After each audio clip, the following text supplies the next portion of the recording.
లో దేవరకొండ దగ్గర ఉన్నటువంటి బసవనూరు గ్రామం చాలా కుగ్రామం, లోపల ఉన్నటువంటి లోతట్టు గ్రామం.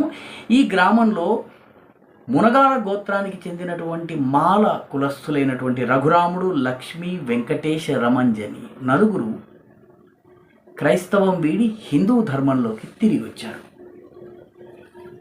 ఆంధ్రప్రదేశ్లో ఎవరికీ కనపడకుండా, ఎవరికీ తెలియకుండా నిశ్శబ్దంగా ఒక తపస్సు చేస్తున్నట్టుగా ఈ రకంగా నెమ్మదిగా హిందూ ధర్మంలోకి మళ్ళీ పూర్వపురుషుల ధర్మంలోకి వాపసి సొంత ఇంటికి తిరిగి రావడం అనేది జరుగుతోంది. గత 1 సంవత్సరంలో 23,000 మంది హిందూ ధర్మంలోకి తిరిగి వచ్చారు.